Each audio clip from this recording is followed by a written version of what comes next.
नमस्कार दोस्तों, मैं योगेश महरिया क्लासेज के YouTube चैनल पर आप सभी का तहे दिल से हार्दिक अभिनंदन करता हूं। दोस्तों, तो आज हम बात करने वाले हैं भारत के राष्ट्रपतियों के बारे में, यानी कि वर्तमान में अब तक हमारे जितने भी राष्ट्रपति बन चुके हैं उन सब के बारे में, पूर्व राष्ट्रपति हों या वर्तमान राष्ट्रपति, तो उन सब के बारे में हम चर्चा करने वाले हैं। यानी कि जो हम कहें एग्ज़ाम दृष्टिकोण से जो भी सवाल यहाँ पर बनते हैं उन सभी को कवर करने का मैंने प्रयास किया है, जिससे आपके आगामी एग्ज़ाम्स में यहाँ से आने वाले सभी सवाल सही हों। उसी को ध्यान में रखकर आज हम शुरू करने जा रहे हैं भारतीय राष्ट्रपतियों की श्रृंखला, और उसी श्रृंखला में पहला ये वीडियो आपके सामने है। दोस्तों, तो चलिए आज के इस कक्षा की प्रारंभ हम करते हैं। हम शुरू करेंगे भारत के राष्ट्रपति, और भारत के राष्ट्रपतियों में सबसे पहला नाम दोस्तों जो आता है वो आता है डॉक्टर राजेंद्र प्रसाद, क्योंकि आपको ये ज्ञात होगा डॉक्टर राजेंद्र प्रसाद भारत के प्रथम राष्ट्रपति थे।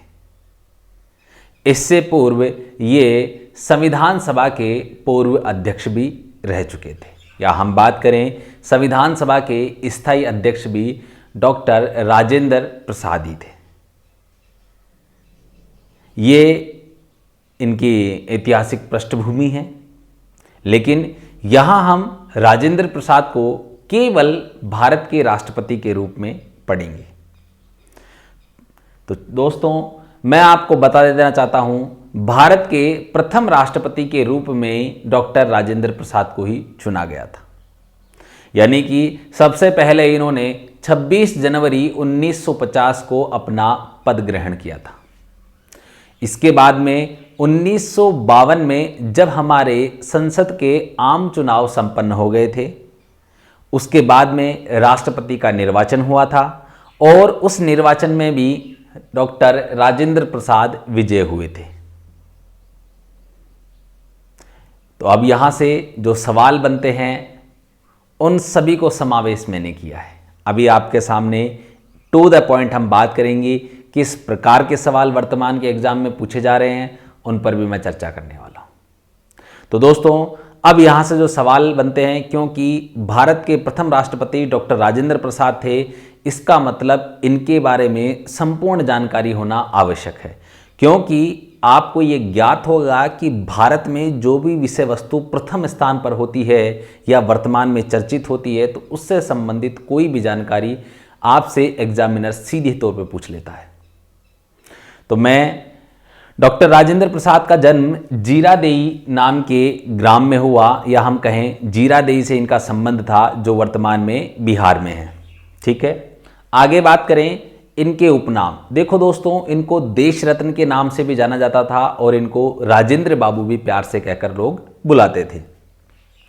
इसके बाद में जब ये राष्ट्रपति बन गए, उसके पश्चात इलाहाबाद विश्वविद्यालय द्वारा डॉक्टर ऑफ लॉ की उपाधि से इनको सम्मानित किया गया था। देखो दोस्तों, कई बार आपके जो हम कहें बड़े लेवल के एग्जाम्स में या सीधे तौर पे कई बार स्पेशली ऐसा एग्जाम्पल पूछ लिया जाता है। पहली बात तो कौन सी विश्वविद्यालय ने उपाधि इनको दी थी? इलाहाबाद। कौन सी वाली दी थी? Doctor of law. ठीक है दोस्तों, इसके बाद में इन्होंने बहुत सारी किताबें लिखी, और इन किताबों को भी अब तक बहुत सारे एग्जाम्स में पूछा जा चुका है। पहली किताब मैं यहां बात करूं जिस क्रम में लिखी हुई है, उसी क्रम में बापू के कदमों में बाबू। ठीक है, कई बार सीधा ही लिख देता है बापू के कदमों में। उपरोक्त किताब किसके द्वारा लिखी गई? डॉक्टर राजेंद्र प्रसाद के द्वारा।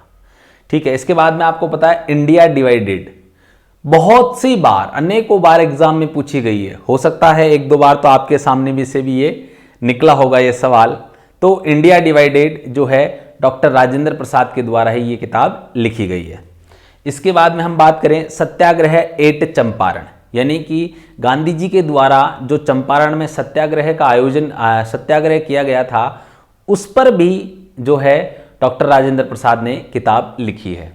आगे हम बात करें गांधी जी की देन, ये किताब भी डॉक्टर राजेंद्र प्रसाद के द्वारा लिखी गई थी। और हम बात करें मेरी यूरोपीय यात्रा, ये भी जो है हम बात करें डॉक्टर राजेंद्र प्रसाद जी की एक किताब है। देखो दोस्तों, किताब सिर्फ यही नहीं है, डॉक्टर राजेंद्र प्रसाद के द्वारा अनेकों किताबें लिखी गई थी। लेकिन यदि हम बात करें हमारे पूर्व राष्ट्रपति जो हमारे माननीय डॉक्टर राजेंद्र प्रसाद हैं, उनके द्वारा जो किताबें लिखी गई, उनमें से कुछ किताबें प्रत्येक एग्जाम में पूछी जाती है, तो मैंने उन्हीं को समावेश के रूप में आपके सामने यहाँ पर लिखा है। तो आप याद रखें, इनमें से कोई भी किताब आपसे एग्जाम में पूछी जा सकती है। ठीक है मेरे प्यारे दोस्तों, चलिए आगे हम बात करते हैं। देखो, प्रथम कार्यकाल जैसा मैंने आपको बताया 26 जनवरी 1950 से लेकर मैं आपको कहूं पूरा कार्यकाल हम 13 मई 1962 तक। 13 मई को 1962 में डॉक्टर सर्वपल्ली राधाकृष्णन ने क्या हुआ, वो राष्ट्रपति बन गए थे, उन्होंने अपना पदभार ग्रहण कर लिया था। ठीक है, तो तब तक ये भारत के राष्ट्रपति विद्यमान रहे। उसके बाद हम बात करूं 1962 में इनको भारत रत्न प्राप्त हुआ, यानी कि जैसे ही इन्होंने राष्ट्रपति का पद त्याग दिया, उसके बाद में इनको भारत अवकाश प्राप्त हो गए थे राष्ट्रपति के पद से, या हम कहें राष्ट्रपति पद इन्होंने छोड़ दिया था। तो उसके बाद में इनको क्या हुआ था, भारत रत्न मिला था 1962 में।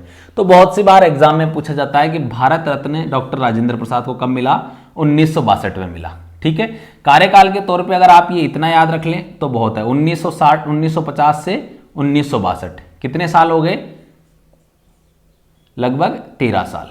आप यूं भी कह सकते हैं 13 साल, हाँ लगभग आप इसको जो है 13 साल मान सकते हैं, 12 साल मान सकते हैं इस प्रकार से, क्योंकि देखो जनवरी से 1950 से स्टार्ट किया तो 1 साल तो ये हो गया, और 12 साल 11.5 साल ये हो गए, तो वैसे तो 12.5 साल होते हैं, लेकिन यदि हम लगभग काउंट करें तो 13 साल यहाँ पर माने जाते हैं दोस्तों।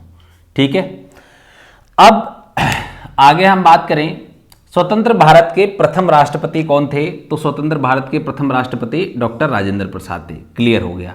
लेकिन देखो दोस्तों, मैंने आपको कहा 1952 में निर्वाचन हुआ था, तो स्वतंत्र भारत के प्रथम निर्वाचित राष्ट्रपति भी कौन होंगे, डॉक्टर राजेंद्र प्रसाद। हालांकि दोस्तों मैं आपको क्लियर कर देना चाहता हूं, जो 1950 में डॉक्टर राजेंद्र प्रसाद का निर्वाचन ही माना जाता है,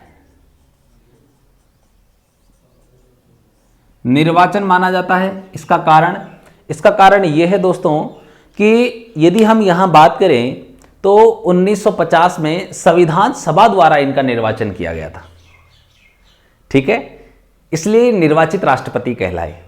इसके पश्चात यदि हम इनका वास्तविक निर्वाचन की बात करें तो वास्तविक निर्वाचन कब हुआ था, जब हमारे संसद के, हम कहें लोकसभा के आम चुनाव हुए थे।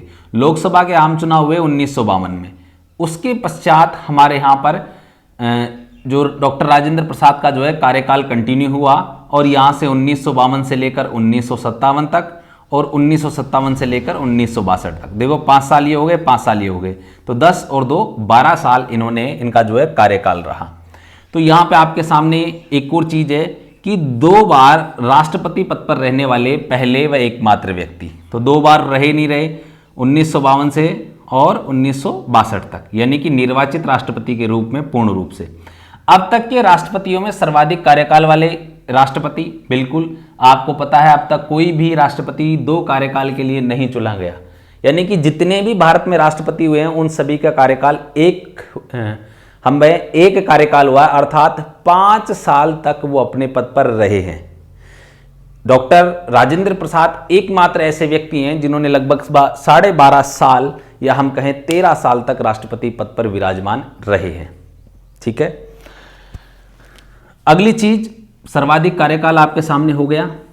यदि आपसे सवाल पूछा जाए, 2 बार पूछा जाए तो डॉक्टर राजेंद्र प्रसाद, सर्वाधिक कार्यकाल पूछा जाए तो डॉक्टर राजेंद्र प्रसाद।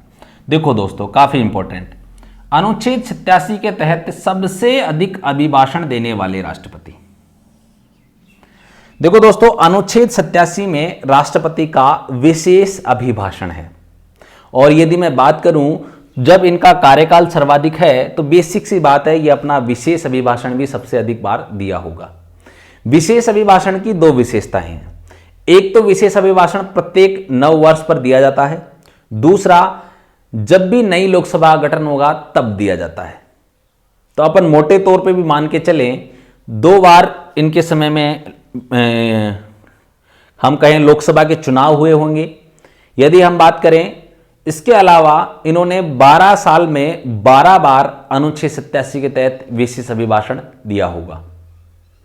तो 12 और 2 14 बार हम कहें यहां पर, तो डॉक्टर राजेंद्र प्रसाद के द्वारा इस प्रकार का अभिभाषण दिया गया होगा। ठीक है। एक ही प्रधानमंत्री को, काफी इंपॉर्टेंट है, सबसे अधिक यानी कि 3 बार शपथ दिलाने वाले राष्ट्रपति। देखो दोस्तों, हमारे प्रधानमंत्री जवाहरलाल नेहरू को इन्होंने 3 बार प्रधानमंत्री पद की शपथ दिलाई है। इसके बाद में हम बात करें, प्रथम राष्ट्रपति निर्वाचन में मुख्य प्रतिद्वंदी कौन थे? केटी साहब। बार बार कई बार एग्जाम में यह सवाल पूछा गया है दोस्तों। तो यहां से आपके लगभग सारे सवाल क्लियर हो गए। प्रथम राष्ट्रपति निर्वाचन कब हुआ? तो आपको याद रखना है 1952 में। यहां गलती नहीं करना है, 1950 नहीं लिखना है, 1952 में प्रथम राष्ट्रपति का निर्वाचन हुआ था और उसमें मुख्य प्रतिद्वंदी आपकी केटी साह थे। अब दोस्तों, मैंने यहां गागर में, मतलब हम कहें गागर में सागर भरने का प्रयास किया है, जिससे मैंने सभी आपके जो एग्जाम के दृष्टिकोण से जो सवाल बनते हैं उन सभी को कवर करने का प्रयास किया है। आगामी एग्जाम्स को लेकर हमारे द्वारा पूरी विषय वस्तु तैयार की जा रही है। आप किसी भी एग्जाम के दृष्टिकोण से देखेंगे तो आपको इससे बाहर कुछ भी नहीं मिलेगा दोस्तों। लेकिन मेरी कही गई बात की सत्यता प्रमाणित तभी होगी जब आपके एग्जाम्स होंगे, क्योंकि कुछ बच्चों के मन में हमेशा डाउट रहता है।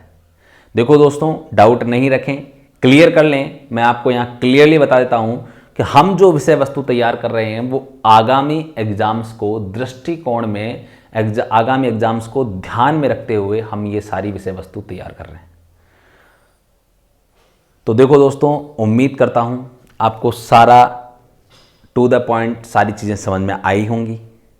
यदि आपको हमारी कक्षा अच्छी लगी तो हमारे वीडियोस को लाइक कीजिए, उन पर कमेंट कीजिए, उनको शेयर कीजिए, अपने दोस्तों को साथ अधिक से अधिक इन वीडियोस को शेयर कीजिए। ठीक है दोस्तों, और हमारे चैनल को सब्सक्राइब करना ना भूलें। ठीक है दोस्तों, तो आज के लिए इतना ही। एक बार पुनः हम अगले राष्ट्रपति के साथ उपस्थित होंगे आपके सामने। तब तक के लिए जय हिंद, जय भारत दोस्तों।